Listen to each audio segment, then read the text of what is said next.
Genius Kids.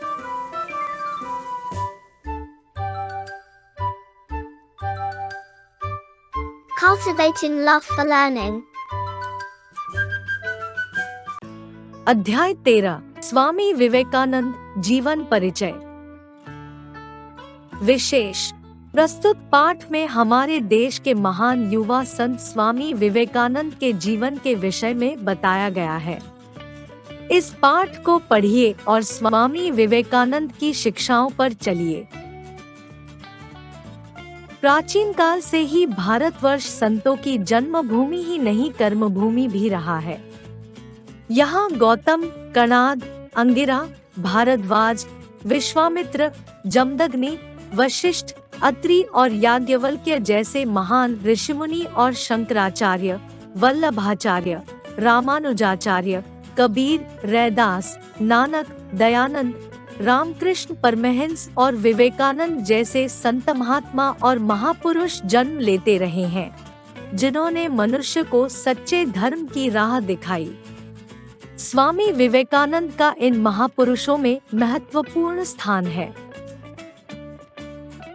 Swami Vivekananda का जन्म सन 1863 में कलकत्ता, कोलकाता के एक प्रतिष्ठित कायस्थ परिवार में हुआ। इनके पिता विश्वनाथ अपने समय के प्रसिद्ध वकील थे और माता भुवनेश्वरी देवी एक धर्मपरायण महिला थी। बचपन में इनका नाम नरेंद्रनाथ दत्त था। नरेंद्र एक परिश्रमी, बुद्धिमान और अनुशासनप्रिय बालक थे। सन 1879 में उन्होंने कलकत्ता के मेट्रोपॉलिटन स्कूल से एंट्रेंस परीक्षा पास की। वही एकमात्र ऐसे विद्यार्थी थे जो प्रथम श्रेणी में उत्तीर्ण हुए थे। अच्छे विद्यार्थी होने के साथ साथ उनका गला भी बड़ा मधुर था। उन्हें संगीत से विशेष प्रेम था। वह देखने में सुंदर, स्वस्थ और प्रभावशाली लगते थे।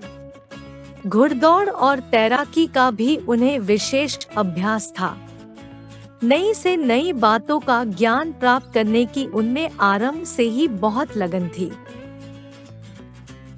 एक दिन नरेंद्र ने सुना कि नगर में एक महान संत स्वामी रामकृष्ण परमहंस आए हुए हैं, जिनके दर्शन और उपदेश से लोगों को बड़ी शांति मिलती है। बस नरेंद्र भी परमहंस के दर्शन करने और उनसे अपने कुछ प्रश्नों के उत्तर पाने के लिए चल दिए। पहली भेंट में नरेंद्र को वह एक साधारण से व्यक्ति लगे और उन्होंने उनसे पूछा, स्वामी जी, क्या आप ईश्वर के अस्तित्व में विश्वास रखते हैं? हाँ, बड़ी शांति से परमहंस ने उत्तर दिया। नरेंद्र ने फिर पूछा, क्या आपने ईश्वर को देखा है? हाँ, देखा है और अभी भी देख रहा हूँ, स्वामी जी ने मुस्कुराते हुए कहा। उत्तर इतने विश्वासपूर्वक और स्पष्टता से दिए गए थे कि नरेंद्र दंग रह गए। उन्होंने फिर पूछा, क्या आप किसी दूसरे को भी ईश्वर के दर्शन करा सकते हैं? हाँ, यदि कोई देखने वाला हो, उसी शांति और सहजता से परमहंस ने फिर उत्तर दिया। नरेंद्र उठ खड़े हुए। उनके मन में हलचल मच गई थी। वह घर आए, किंतु उनका मन व्याकुल था। कुछ समय बेचैनी में कटा और वह फिर परमहंस के पास जा पहुँचे और उनका बंद दरवाजा खटखटाया। स्वामी जी की पत्नी शारदा माँ ने पूछा, कौन? यही तो जानने आया हूँ, नरेंद्र ने कहा। परमहंस उठ खड़े हुए। उन्होंने शारदा माँ को कहा, ठहरो, दरवाजा मैं स्वयं खोलूंगा। लगता है द्वार पर कोई महापुरुष आया है। उन्होंने जैसे ही द्वार खोला, नरेंद्रनाथ उनके चरणों में झुक गए। बड़े प्यार से परमहंस ने उन्हें उठाया और गले से लगाकर कहा, तू आ गया? मैं तो तेरी ही प्रतीक्षा कर रहा था। नरेंद्रनाथ परमहंस के शिष्य बन गए। गुरु ने उन्हें विवेकानंद का नया नाम दिया और उन्हें सच्चे धर्म का ज्ञान दिया। सन 1886 में परमहंस ने शरीर त्याग दिया। वह अपना सारा तेज, ज्ञान और साधना अपने सबसे प्रिय शिष्य विवेकानंद को दे गए। स्वामी विवेकानंद ने ज्ञान और तप की साधना के लिए हिमालय की यात्रा की।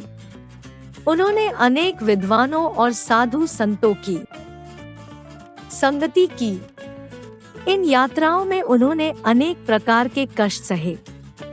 कभी कभी तो उन्हें कई दिनों तक भोजन भी प्राप्त न हो सका। कई बार ऐसे स्थानों पर नंगे शरीर सोए जहां सर्दी को साधारण थर्मामीटर से भी नहीं मापा जा सकता था। स्वामी जी ने देश विदेश में घूमकर अपने सिद्धांतों का प्रचार किया। कितने ही लोग उनके शिष्य हो गए।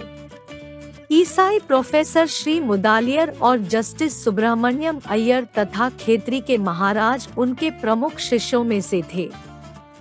इसी समय सन 1893 में अमेरिका के शिकागो नगर में एक विशाल सर्वधर्म सम्मेलन हुआ।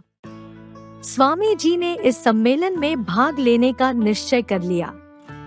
स्वामी जी ने उसके लिए अपना नाम रजिस्टर्ड नहीं कराया था और न ही वह किसी विशेष संस्था के प्रतिनिधि के नाते वहां जा रहे थे, किंतु उन्होंने साहस न छोड़ा और उसी दिन शिकागो जा पहुंचे। इस धर्म सम्मेलन में सभी धर्मों के विद्वान बड़ी तैयारी के साथ आए थे। सबने अपने व्याख्यान दिए, किंतु जब भारत के इस युवा सन्यासी ने बोलना शुरू किया तो सारा जनसमूह मुग्ध हो उठा।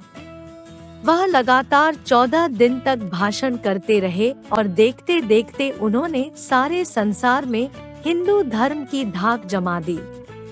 जब वह अमेरिका से लौटे तो सैकड़ों विदेशी विद्वान उनके शिष्य के रूप में उनके साथ आए। वह जापान भी गए और वहां उन्होंने हिंदू धर्म के झंडे गाड़े। स्वामी जी जीवन भर समाज को जगाते रहे। 39 वर्ष की अल्पायु में 4 जुलाई सन 1902 को भारत माता का लाल एवं महान संत अपनी जन्मभूमि एवं कर्मभूमि को सदा के लिए छोड़कर ब्रह्मा में विलीन हो गया। शब्दार्थ: प्रतिष्ठित का अर्थ है सम्मानित। धर्मपरायण का अर्थ है धर्म का पालन करने वाली। उत्तीर्ण होना का अर्थ है पास होना। प्रभावशाली का अर्थ है जिसका दूसरों पर प्रभाव पड़ता हो। साधारण का अर्थ है मामूली। अस्तित्व का अर्थ है होना। सहजता का अर्थ है सरलता। व्याकुल का अर्थ है बेचैन। प्रतीक्षा का अर्थ है इंतजार करना। शरीर त्याग देना का अर्थ है मर जाना। साधना का अर्थ है ज्ञान प्राप्त करने के लिए किया गया अखंड परिश्रम। प्रमुख का अर्थ है सबसे खास। साहस का अर्थ है हिम्मत। व्याख्यान का अर्थ है भाषण। जनसमूह का अर्थ है लोग। मुग्ध होना का अर्थ है मोहित होना। झंडे गाड़ना का अर्थ है प्रभाव फैलाना। Like, share and subscribe.